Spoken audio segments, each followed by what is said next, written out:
Hola, ¿qué tal? Pues bienvenidos a un programa más de Neurociencia para Vivir Mejor. Hoy me complace mucho estar en este lugar muy privilegiado, con mucha naturaleza alrededor. Tenemos un invitado que es un gran amigo, un gran filósofo, un gran economista, pero sobre todo un gran pensador, siempre utilizando la lógica como herramienta de trabajo del día al día. Jaime Fischer, te agradezco muchísimo que hayas aceptado la invitación a participar en este podcast en Neurociencia para Vivir Mejor. Hombre, Genaro, pues es un placer para mí. Me da mucho gusto que me hayas invitado y, y nada más que dijiste cosas ahí un poco graves, ¿no? Como soy un gran filósofo, lo cual este, me, me pone muy nervioso porque me pone al lado de los filósofos de veras. Me dedico a estudiar filosofía, todavía no he producido nada que valga la pena. Entonces, pues sí, muy generosa tu presentación, pero hay que bajarle un poco al tema del gran filósofo. Bueno, déjame decirte que para los que te escuchamos hablar, siempre nos complace mucho las ideas y cómo logras eh, estructurar de una manera muy lógica las evidencias con las que discutes un tema y llevas al estudiante y a los colegas a reflexionar siempre más allá de las herramientas que cada uno tiene desde su perspectiva. La filosofía que tú has traído al instituto sin duda se ha convertido en una luz más con la que tratamos de ver la ciencia, estimado Jaime.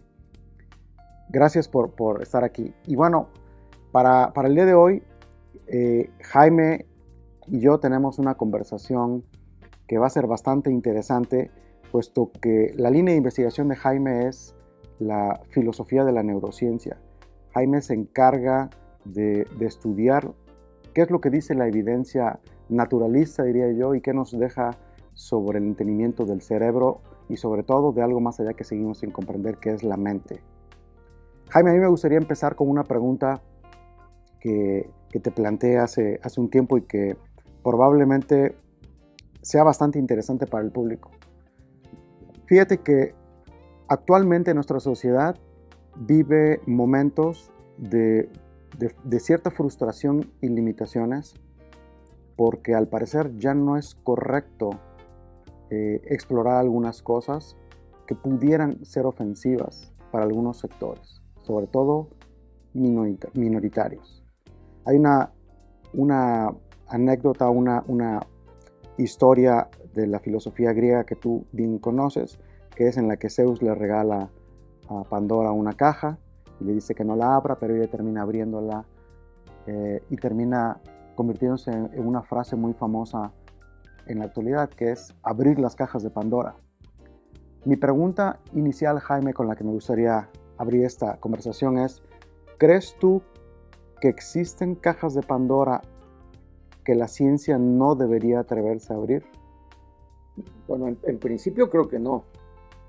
Eh, Ahora que el conocimiento no puede limitarse en general, sí, no puedes poner límites al conocimiento humano.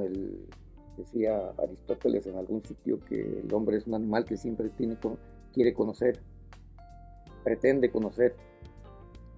Eh, Otra cosa sería el caso de la experimentación, en donde obviamente hay no solamente limitaciones propiamente tecnológicas eh, para el avance del conocimiento, sino que hay además limitaciones morales o jurídicas. No se puede experimentar, por ejemplo, con seres humanos. Incluso el tratamiento de modelos animales tiene sus límites éticos y jurídicos también, ¿no? En ese sentido, yo creo que habría que ver casos específicos en donde el conocimiento o más bien la experimentación tenga que ser controlada por el Estado o por alguna institución, incluso supranacional, ¿no? Para evitar este tipo de males que bien señalas que se los atribuyes a Pandora y su curiosidad, ¿no? Pero de entrada no creo que haya en general o por principio un límite al conocimiento. Dice Charles Sanders Peirce, un filósofo gringo que algunos identifican como el padre del pragmatismo, que no debes poner límites a la investigación, ¿no? Y yo creo firmemente en eso, que no hay que poner límites de inicio a la investigación. En todo caso, a la metodología experimental, sí, seguramente. Parte de la prohibición, si así le queremos decir, de qué se vale y qué no experimentar, pues surge de la Segunda Guerra Mundial, ¿no? De evitar lo que pasó en ese entonces, donde se hacían investigaciones hitlerianas, ¿no? Que no pasaban por ningún rigor moral ni bioético y se hacían cosas desastrosas. Yo entiendo que tiene que haber ciertos niveles bioéticos que se tienen que pasar.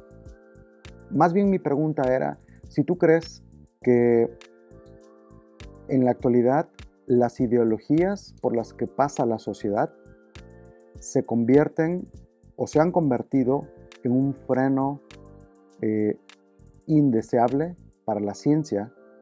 Tú lo habrás notado ya que muchos journals científicos, antes de que tú sometas tu artículo, te dicen qué se vale y qué no se vale decir, incluso desde el punto de vista semántico. Por ejemplo, cómo vas a utilizar la palabra género, la palabra macho y hembra, la palabra constructo social, etc. Y vivimos en una sociedad en la que unos cuantos pueden ofenderse si tú te atreves a pensar que pudiera haber una causa más allá de lo que la sociedad piensa. Sí, decía, hay una frase creo que se le atribuye, o realmente no recuerdo muy bien, perdonarás la falta de erudición y sobre todo de memoria, pero creo que es Dostoyevsky quien dice que algún día los inteligentes iban a tener que callar para no ofender a los estúpidos. Y creo que eso es un poco a lo que te refieres, no directamente a eso. Y ahora cualquier persona se puede ofender porque decimos todos en lugar de todes, o como los políticos suelen decir, todas y todes, chiquillos y chiquillas. Solamente no solamente son antieconómicas, sino que son francamente demenciales, ¿no? Inventar nuevos términos para que alguien no se ofenda y le digas a los chicos chiques, o a los niños y las niñas les digas niñes, me parece una estupidez. Pero bueno, cada quien lucha con su propia estupidez, no con la de los demás. En el caso de los journals que se ponen estas trabas, esto sí me parece una cosa pues muy lamentable, ¿sí? Porque están impidiendo, por un lado, el desarrollo de nuevos conceptos estrictamente científicos o filosóficos, y los están trabando con una cuestión de una corrección política desde el punto de vista lógico inaceptable, y desde el punto de vista moral también, ¿no? Porque la libertad de cada quien, si alguien quiere hablar con todos, puede hacerlo. Tal vez alguien que sea un purista del lenguaje no lo acepte, pero en la ciencia yo creo que es pernicioso esa utilización y la imposición de ese tipo de barreras que son políticamente correctas, pero que son lógicamente inadmisibles. Fíjate que, bueno, la diversidad es una de las cosas que caracteriza a la naturaleza. Todos somos diferentes, pero pareciera que ya no podemos discutir el origen de esa diversidad, ni qué otras consecuencias tiene la diversidad. Pareciera que ya no se vale explorar por qué alguien pudiera ser obeso o emaciado, que ya no se vale explorar por qué alguien pudiera ser más oscuro o más claro, que ya no se vale explorar qué sectores pudieran ser más inteligentes y menos inteligentes, o cuál pudiera ser el origen de las orientaciones y de las identidades, ¿no? Pareciera que existen ciertas limitantes, muy limitadas seguramente por, como tú lo has mencionado algunas veces, la propia moralidad, ¿no? Lo que rige tu localidad, tu ciudad, tu sociedad, que pudiera ser diferente a la ciudad vecina o al país vecino. Pero en ese sentido, ¿qué papel crees que está jugando, por lo menos en nuestra sociedad local, los comités que pudieran limitar de cierta forma qué se vale y qué no se vale explorar. Bueno, habría que limitar también el papel que tienen los comités, ¿no? En una democracia no puede haber limitaciones a la libertad de expresión. Y claro, los únicos límites es que esa libertad no ofenda o no falte o no termine siendo una injuria o una abierta difamación a alguien, ¿no? Cuando tú te manifiestas, por ejemplo, contra alguna autoridad, en un Estado liberal tienes el derecho, y yo creo que en el caso de los académicos hasta la obligación de hacerlo. Es el papel de un intelectual, la crítica del Estado, la crítica del gobierno, la crítica de las instituciones en las que estamos viviendo. Y nosotros vivimos en una universidad que es la unidad de lo diverso. Ese es el origen de la palabra universidad, ¿no? Donde deben caber todas las ideas y la libertad de expresión no se puede coartar de ninguna manera. Yo creo eso. Y de cierta forma, que la gente piense diferente es parte de la riqueza de la universidad. Tiene que haber progresistas y conservadores, acelerador y freno para que el carro avance cuando tenga que avanzar y frenarse cuando no. Y esa comunicación creo que es la que a veces hace falta. Convencer a los progresistas de no ir tan rápido quizá en algunos sectores y convencer a los conservadores de que es momento de dar un paso más allá para cambiar cosas que claramente pudieran ya no estar funcionando. Quizá un proceso más dinámico que va cambiando paulatinamente con la manera de pensar generacional, ¿crees tú? Sí, seguramente tiene que ver con los cambios generacionales, pero ahora el cambio generacional yo lo noto en mis estudiantes, sobre todo de licenciatura, pero también de posgrado, que ha habido un deterioro incluso mental, ¿no? En su capacidad crítica, en su capacidad para pensar, su capacidad para ver su gusto o disgusto más bien por la lectura, su pereza mental, pensar parece que les duele. Y esta generación de los millennials, de la generación de cristal, a los que hay que tratar con una manera muy suave porque se pueden ofender, porque de repente ciertas palabras las pueden llegar a herir susceptibilidades, etcétera. Me parece también pues grave que ocurra en una universidad, ¿no? Grave que ocurra en la sociedad, peor que ocurra en un centro del saber como es presuntamente la universidad. Ahora, tú mencionaste ahorita un tema polémico, les da flojera pensar. Y en el mundo actual, que eso es común, existen muchas herramientas nuevas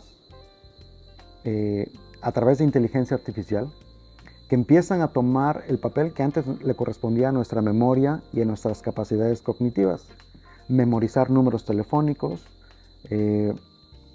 aprender a escribir, leer párrafos, aprenderte poesías, incluso cortejar a una mujer requería ciertas habilidades sociales, culturales, varoniles, que en la actualidad pues con una aplicación le das un clic y se manda todo ese repertorio conductual, se manda para ver si te lo responden o no. Creo que este es parte de algo que tú has explorado de alguna forma y me gustaría que nos platicaras, que es el transhumanismo. Estas capacidades adicionales que llevan al ser humano a tener otras capacidades que antes no tenía y que de cierta forma están supliendo a unas que antes sí teníamos, aparentemente con inteligencia artificial facilitando cosas, desmejorando otras y que tiene una dirección que cada vez va haciéndose más presente en la sociedad. Uy, el tema que propones daría como para 3 semestres, ¿no? Intensivos además.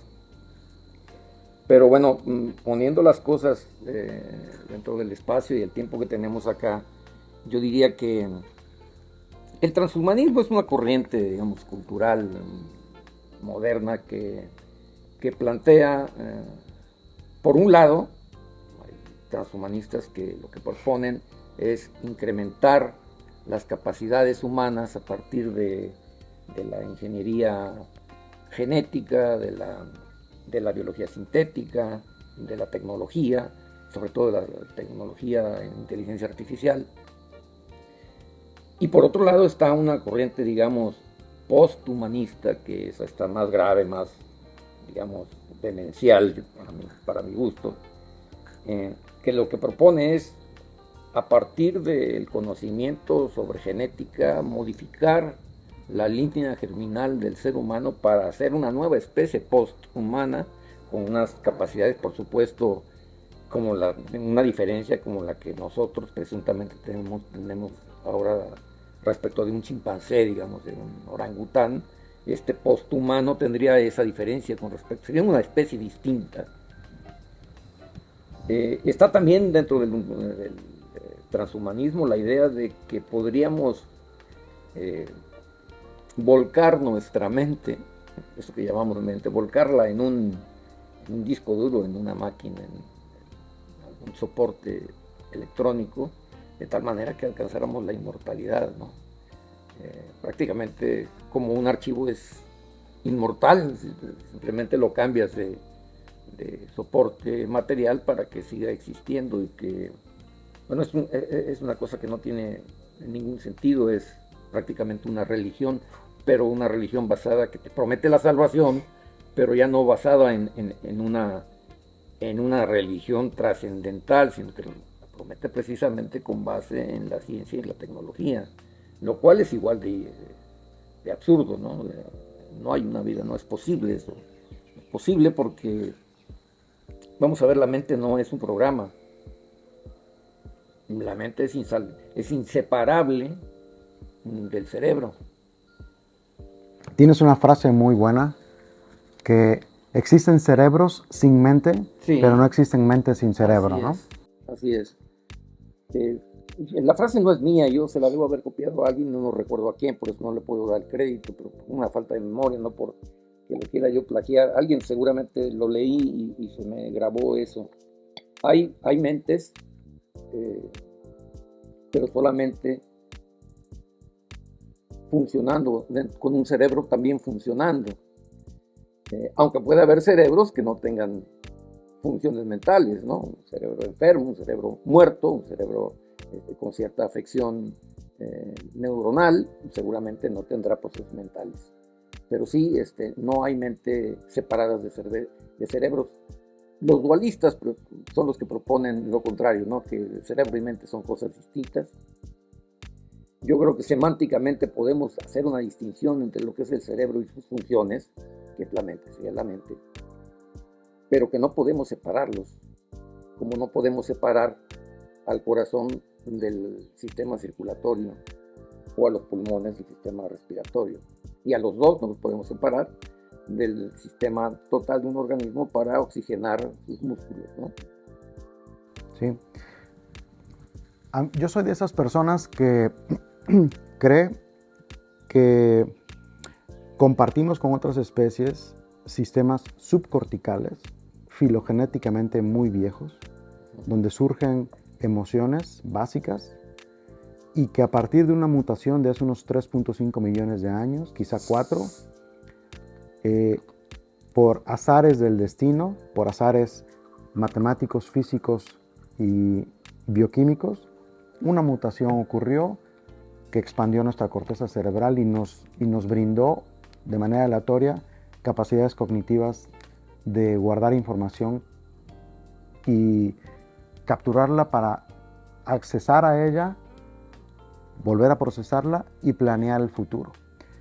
Dice el autor de En búsqueda de Spinoza, Antonio Damasio, dice que la mente, eso que hemos discutido varias veces, es esa capacidad de tener imágenes, no imágenes solo visuales, sino imágenes, fragmentos, episodios acústicos, visuales, gustativos, etcétera, que son piezas de información neurobiológica que puedes accesar desde el pasado, traerlas al área de donde se vuelven a reacomodar, que sería prefrontal, y planear el futuro. Y que aquellas especies como nosotros que podemos tomar todas esas piezas de información del presente, pasado y crear futuro, son los que tenemos mente. Y que en la medida en que no puedes hacer eso, planear tanto con lo que pasó, tu mente tiene menos capacidades. ¿Qué opinarías? Yo creo que la mente o los procesos mentales están en muchas especies, por lo menos en los vertebrados, en los mamíferos, siendo más concreto. Existen procesos mentales, no solamente en los... Si no, tú me preguntas, oye, ¿un perro tiene mente? Pues claro que tiene mente, tiene una mente de perro. Oye, un gato tiene conciencia, pues tiene conciencia, pero de gato, ¿no? Nadie está esperando que tenga conciencia como la que tú y yo tenemos, sobre todo conciencia moral, si es que la tenemos, además, ¿no? Claro que tienen conciencia, lo que pasa es que no están en el nivel de conciencia que nosotros tenemos, entre otras cosas, porque no han desarrollado, efectivamente, evolutivamente, no han desarrollado ciertas áreas que nosotros sí. ¿Por qué ocurrió esto? Yo creo que por azar. Creo que no hay un diseñador. El diseñador es la naturaleza, y hay un libro de Dawkins que así se llama, el relojero ciego. Hay un diseñador, un diseño sin diseñador, que es lo contrario a lo que proponen los creacionistas, ¿no? Que es la creación, digamos, prácticamente la del Génesis, que es insostenible y por tanto no la sostengo. Y creo que nadie la podría sostener en un medio científico, ¿no? En un medio filosófico tampoco. Pero creo que ya me desvié. La pregunta era sobre... Sí, era... si hay conciencia o no hay conciencia en otras Exacto. especies. Sí hay una conciencia conciencia de la especie que se tenga, ¿no? Mi perro tiene conciencia, Claro. seguro, tiene conciencia de perro, eso es todo. Y los seres humanos, incluso, aunque tengamos conciencia, no todos tenemos el mismo tipo de conciencia. ¿De qué hablamos cuando hablamos de conciencia? Claro. ¿Qué cosa es la conciencia? El darte cuenta de que las cosas están ahí, pues sí, todos los bichitos la tienen. Un conejito tiene conciencia de que ha de cerca un depredador, porque si no tuviera esa conciencia, pues ya no estaría aquí. Si existe es porque se da cuenta del medio ambiente. Ahora, si hablamos de otro tipo de conciencia, como procesos más complejos, tener conciencia de por ejemplo, las consecuencias de mis actos, entonces estamos hablando de conciencia moral. Y esa sí creo que es exclusiva de la especie humana, aunque no general de todos los seres humanos, porque hay o habemos a veces algunos que olvidamos esa responsabilidad por las consecuencias de nuestros actos. Una vez platicando con un psiquiatra, pasamos junto a un semáforo, había una persona indigente pidiendo dinero y yo le di una moneda y me dice, ¿ya te sientes bien ahora? Y dije, ¿por qué? Dice, porque seguramente lo hiciste por una culpa que surge de ti al ver la diferencia entre tú y él en desventaja. Y aquí la pregunta que se me ocurre es, ¿cuál es tu postura al pensar en conductas como el altruismo? ¿Será que el altruismo verdaderamente existe donde un individuo trata de ayudar a otro en humanos y en animales con el objetivo de ayudar a su... en humanos y otros animales no humanos. Así es, en humanos y otros homínidos o no homínidos. Trata de ayudar al otro porque se siente mal si no lo hace, porque en realidad al hacerlo se está ayudando él mismo a no sentirse mal, o porque el altruismo real existe como un mecanismo biológicamente determinado en que las especies crean cerebralmente estos neurocircuitos que hacen que ayudes a otro porque le conviene a la especie. Efectivamente, se le llama altruismo recíproco. Es decir, en otros términos se llama cooperación. Porque las especies gregarias, aquellas que viven en sociedad, no pueden sobrevivir sin la cooperación. En particular, el ser humano no puede sobrevivir sin la cooperación. Cuando naces, el ser humano tiene un periodo de gestación extrauterina muy extenso, ¿no? Que es cuando adquieres la cultura, el lenguaje, etcétera, y que dependes totalmente de tú que eres padre por 2 ocasiones al menos, te darás cuenta de que tus hijos dependen del cuidado tuyo y de tu mujer. Si ustedes no estuvieran, tendrían la necesidad de esos niños de alguien que los ayudara durante este periodo, y en ese sentido la cooperación es fundamental. Pero además está la cooperación entre, digamos, entre pares. Ujú.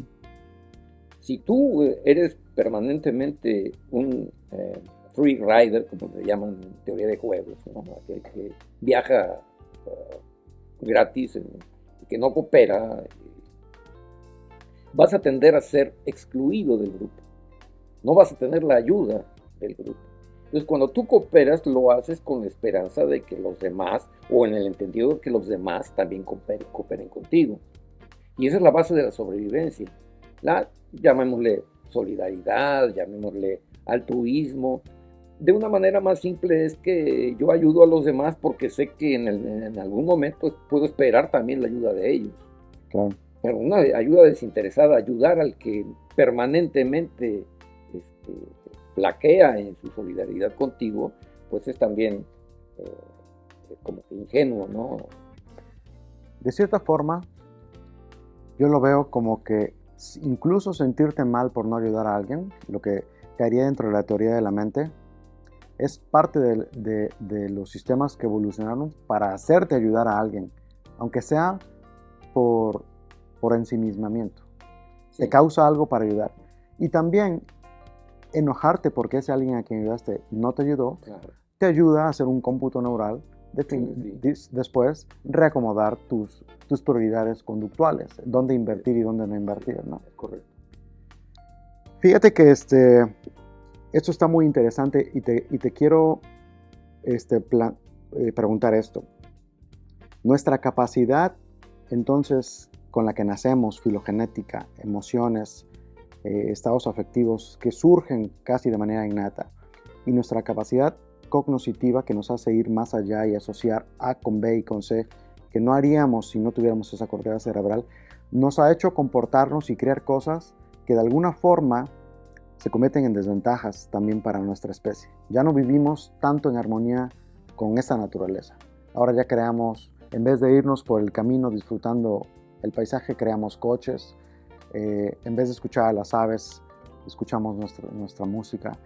Y esto nos lleva a liberarnos de cierta forma de la naturaleza como una especie única en ese sentido que ha logrado sanar cosas que antes no se iban a sanar, alargar nuestra vida cuando tuvimos que haber muerto quizá mucho más jóvenes, y nos lleva a extender nuestras capacidades.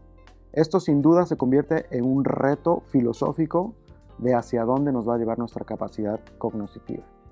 Nos va a llevar, si no cambiamos algo, hacia acabarnos los recursos con los que contamos en la Tierra, o nos va a llevar a encontrar nuevas maneras de vivir incluso más allá de lo que nuestra especie tenía contemplado vivir con sus capacidades naturales. Y mi pregunta con la que quiero que continuemos es si este transhumanismo al que eventualmente probablemente lleguemos, ¿crees que se convierte en algo beneficioso para nosotros, en llevarnos más allá de lo que la naturaleza misma nos habría permitido? Hacemos una pausa y ahorita nos la respondes. Bueno, como te comentaba, hay un libro de José Manuel Delgado que seguramente conoces, se llama Physical Control of the Mind. Y empieza su libro narrando cómo los humanos nos liberamos de la naturaleza. Antes éramos una especie, un animalito más de la creación.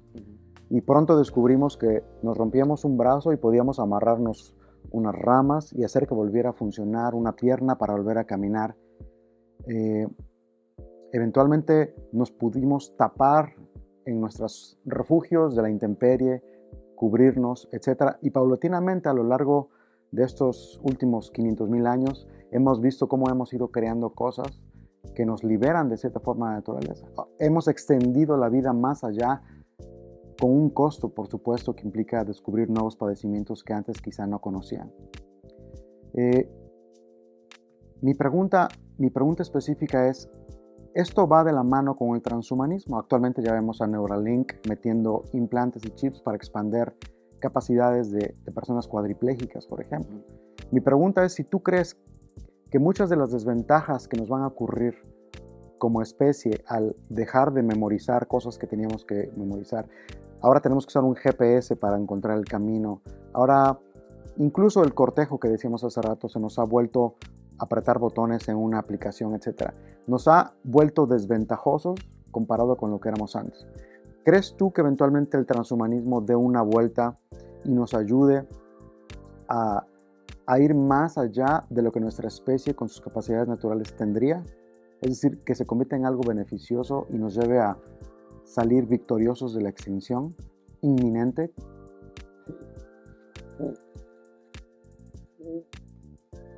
No sabría si puedo contestar a todo lo que planteas, pero a ver, somos seres técnicos. Esta liberación que hablas de la naturaleza, no hay tal liberación de la naturaleza. Nos adaptamos a ella a través de la tecnología. No adaptamos la naturaleza. Porque nuestra naturaleza es técnica. Mencionabas a Pandora al principio de esto. Y bueno, hay otro mito relacionado con Epimeteo y Prometeo, ¿no? Epimeteo reparte todos los dones a los demás animales y se olvida del hombre. Y entonces Prometeo llega y lo dota de la técnica para que pueda... Si tú te vas sin técnica al medio ambiente, vas a ver qué tiempo duras, ¿no? Nada más de que te piquen los moscos o no tengas que comer o tomar agua embotellada, etcétera, no vas a durar mucho en el medio. Sin la técnica. Ahora, la técnica entonces nos permite un medio de adaptación. Estos lentes, la tecnología ha permitido la sobrevivencia de mucha gente. Piénsese, por ejemplo, en la insulina. Los diabéticos ya no estuvieran aquí. No sé, un montón de fármacos que se han utilizado, de medidas higiénicas, que ha hecho que la humanidad crezca, yo creo que también un poco desproporcionadamente respecto del medio, de los recursos del medio, tipo Malthus, digamos así. Entonces creo que la otra parte de tu pregunta, que si el transhumanismo nos puede llevar, yo creo que el transhumanismo hay que tomárselo con muchas pinzas, porque mucho de lo que promete es ciencia ficción, simplemente ciencia ficción. No vamos a lograr la inmortalidad, probablemente vamos a lograr incrementar la longevidad. En condiciones normales, hay alguien, una filósofa española y científica española, que Blasco se apellida, que dice que podremos llegar hasta los 140 años. Morir joven a los 140 años se llama su texto. Morir joven a los 140 años me parece muy bien, ¿no? Dependiendo de cómo llegues a los 140 años. Y es probable que eso sí ocurra. Se han hecho experimentos, sobre todo en modelos animales, claro, que muestran que sí es posible alargar la vida de un animal. La vida en condiciones plenas, pues. Y la tecnología, la ciencia y la tecnología seguramente seguirán avanzando hasta que estas técnicas sean seguras para aplicarse al ser humano. Y lo harán, indudablemente que lo harán. De hecho, ha venido ocurriendo esto, ¿no? Gracias a la tecnología, te digo, a la medicina, al desarrollo mismo de la ciencia aunada a la tecnología que se origina en ella.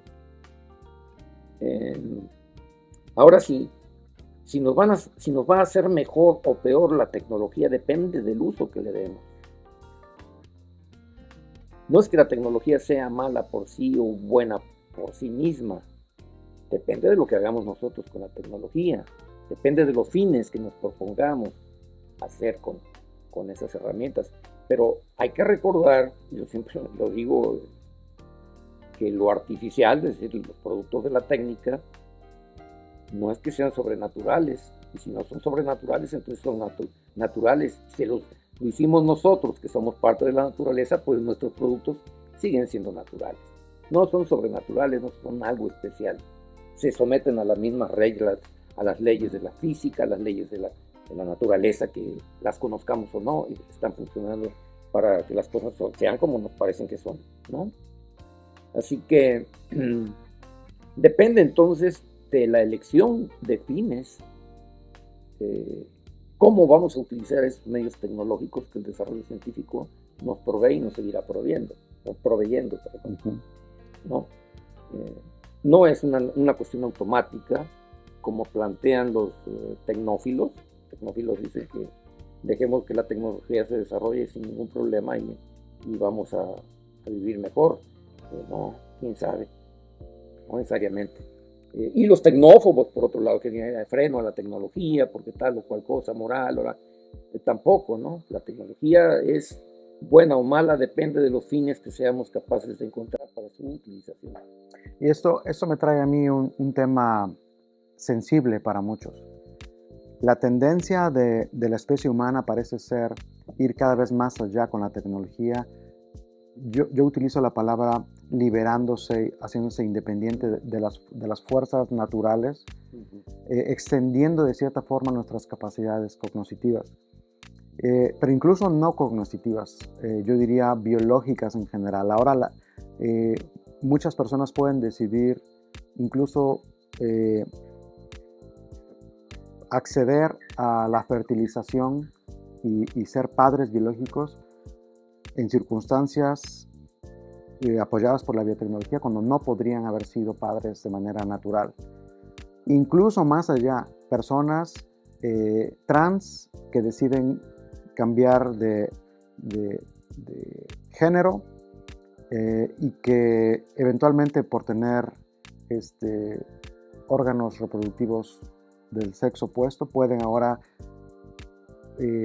aparecer como un hombre externamente, pero gestando desde el punto de vista de los órganos reproductivos con los que tiene. Y esto lleva sin duda a que la biotecnología logre hacer cosas que antes no se podían. Pero al mismo tiempo tenemos al efecto de la moralidad y la sociedad diciendo eso se vale, eso no se vale, etc. La pregunta entonces para la filosofía es, ¿hasta qué punto el progresismo, ya sea ideológico y tecnológico, llevará a los humanos a hacer algo más allá y el conservadurismo mantendrá los pies sobre la tierra, si es que así se le puede llamar, diciendo, para allá no es, allá parece caja de Pandora, allá no nos conviene como especie? Y eso, sin duda, es una gran pregunta con la que te quiero cerrar esto. Una pregunta que tú alguna vez hiciste y que dices que es de las más difíciles en la filosofía de responder. Habiendo tanta diversidad y tantas posturas en la sociedad, la pregunta de cómo se ha de vivir entonces. ¿Cuál es tu postura respecto a esta gran pregunta cuando existen tantas ideologías, tantas creencias, tantas moralidades regionales, locales, incluso por países? Tantas fuerzas diciéndole al individuo cómo debe vivir su vida. Y existe gente frustrada por su peso, por su reproducción, por su físico, por su número de parejas, por su sexualidad, por su inteligencia, por tantas cosas, y a veces pareciera que el hambre de lograr más y más y más ahí está. ¿Cuál es tu postura, Jaime? ¿Hasta dónde es cuánto? Pues no sé, mi postura, ¿cómo he de vivir? Pues como vivo, ¿no? Para ser más claro, ¿cómo se ha de vivir? Mi respuesta a esa pregunta es como vivo, según yo. Ahora, que eso esté bien o mal visto ya es otro asunto. Que eso sea bueno o malo moralmente para alguien, pues también puedo vivir con eso. Pero otra cosa es decirle a alguien cómo vivir. Yo no me atrevería a aconsejarle a nadie cómo. Los estoicos tenían una frase muy sencilla: vivir de acuerdo a la naturaleza, a tu naturaleza. Llega a ser del que eres, ¿no? Decía Píndaro, creo. Y creo que por ahí va el asunto. Claro, la tecnología nos abre un montón de posibilidades. Yo no he pensado en el cambio de sexo, por lo menos no todavía. No se sabe el futuro que traiga, pero creo que no voy a pasar por esa disyuntiva. No es una pregunta que yo me formularía, ¿no? Porque además no se puede cambiar el sexo.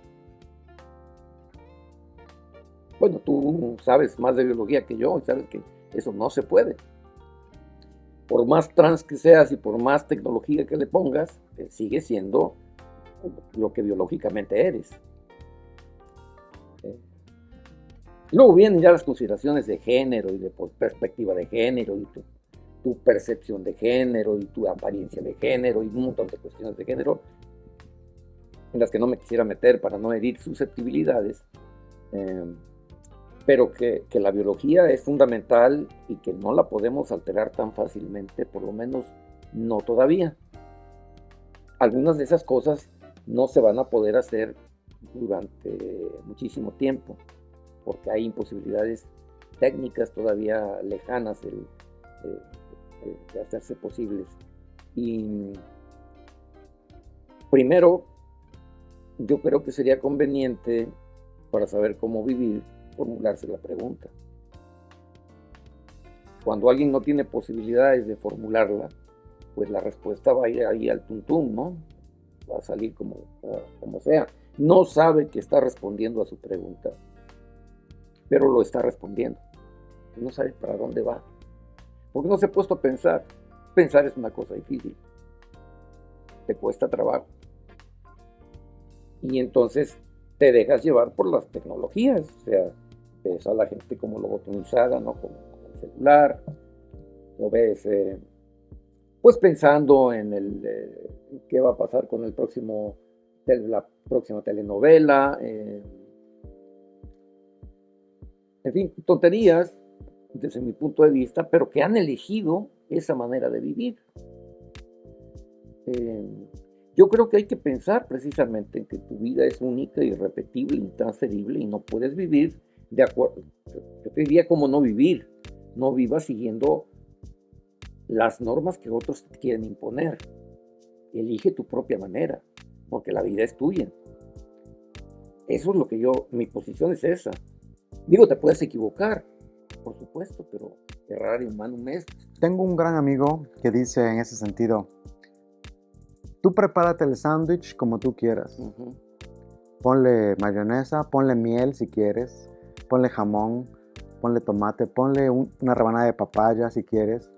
Haz lo que tú quieras, pero piensa que al final tú te lo vas a comer. Entonces, de cierta forma, prepara al individuo, es decir, puedes vivir como tú quieras, como tú sientas. A veces sentir no es suficiente, sino también proyectar, aterrizarte a dónde y en qué momento estás viviendo tu momento. Y pensar que lo que hagas tendrá consecuencias. Y en ese sentido, pensamos pues, que vivir no solo se trata de sentir, sino también de pensar y planear de cierta forma. ¿Cómo ves? Mira, algo que te quisiera decir es que como quiera que vayas a vivir, vas a tener que vivir en sociedad. Incluso yo, que vivo aquí en medio de la nada, tengo que lidiar con mis colegas, tengo que lidiar con mi familia, con mi pareja, con mis amigos que me quedan. Y tienes que vivir en sociedad, pero además hay otro condicionante de ese cómo vivir, que es el Estado. Y aquí entra la consideraciones de orden político, irremediablemente. La política como el arte de vivir en sociedad, como la construcción de la sociedad bien ordenada y justa. Y tú no puedes resolver el problema de cómo vivir si no tienes, por ejemplo, seguridad, si estás viviendo con miedo, si la educación pública es un asco, si los políticos son corruptos y se roban todos los impuestos que nosotros pagamos. Digamos que eso va constriñendo las posibilidades que tú tienes para dar respuesta a tu pregunta sobre cómo vivir en caso de que te la llegues a formular. Entonces, pensar sobre el Estado, las características que tiene el Estado, es una cosa hoy más fundamental que nunca. ¿Quién va a regular el desarrollo de la inteligencia artificial que puede traer consecuencias sobre todo? tendría que ser un Estado, de preferencia un Estado democrático, de preferencia un Estado liberal democrático. ¿Mm?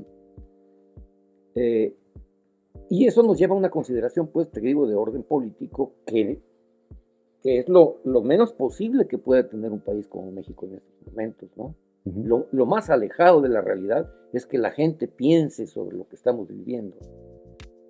Lo que estamos viviendo en la actualidad es un deterioro increíble de esas condiciones generales de vida, lo que llamaríamos justicia o condiciones generales para el bien individual.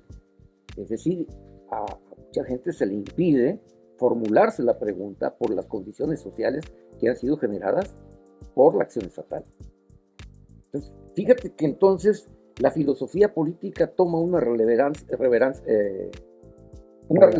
mayor que la propia filosofía de la ciencia o de la tecnología, porque nos tenemos que preguntar primero por las condiciones generales sobre las cuales tú le vas a dar respuesta a tu pregunta con la tecnología disponible o no.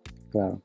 Si no tienes esas condiciones, porque hay injusticia, porque hay inseguridad, porque hay condiciones de deterioro en la vida social, entonces vamos a atacar lo primero. Y estamos hablando de tecnología y de ciencia como si estuviéramos en un país donde estuviera resuelto lo fundamental, y es lo que no tenemos. Lo que no tenemos es justicia. Lo que no tenemos es, por lo menos, condiciones igualitarias para sobrevivir. México tiene la mitad de la población en la línea de pobreza. Claro. Y nosotros somos unos privilegiados porque estamos por encima de esa línea, porque podemos comer todos los días y podemos pensar y podemos preguntarnos cómo vamos a vivir, y que con el transhumanismo, y que si vamos a hacer un experimento ahora con un ratón de tal o una rata de tal o cual cepa, y vamos a estar... Está muy bien, pero fuera de eso, la pregunta sobre cómo vivir, nosotros no nos escapamos de que cualquier día un delincuente o un policía, en caso de que puedas distinguir entre ellos, te asalte y te mate y te robe, o se meta a tu casa y te mate a ti y a tu familia, con la mano, te desaparezca el propio Estado. Tenemos el número de desaparecidos y de homicidios en este sexenio más grande de la historia, ¿no? Y perdón porque me medio apasiona esto, ¿no? Pero me genera mucha confusión, que más bien desaliento, que la población no esté pensando en esto y esté pensando más en el partido de fútbol de la selección nacional de fútbol, de la no selección no nacional de no fútbol. Vamos, hasta eso no está deteriorado. Claro. Todo. Los niveles de bienestar de los que hablaba Maslow, ¿no? De las necesidades. Antes de pensar en lo menos significante, hay una base que está dada por la sociedad y por las necesidades básicas, como seguridad, comida y pues habitación, ¿no? Y sin duda esto nos lleva a pensar en cómo la conducta humana, la conducta del individuo, pues depende de esta triada entre su biología, sus creencias, su psicología y su cultura, dada incluso por su familia, por su sociedad, por su gobierno, por su ciudad. Sí. Jaime, pues esta charla da para mucho más. Te agradezco muchísimo este tiempo que me has regalado. Muchas gracias a ti. Creo que esta es la primera de varias entrevistas que tenemos que hacer, pues para seguir con este tema tan interesante. Quizá podamos hablar más de cómo se ha de vivir. Seguramente que sí. Te agradezco mucho a ti, Genaro. Muchas gracias, Jaime. Muchas gracias.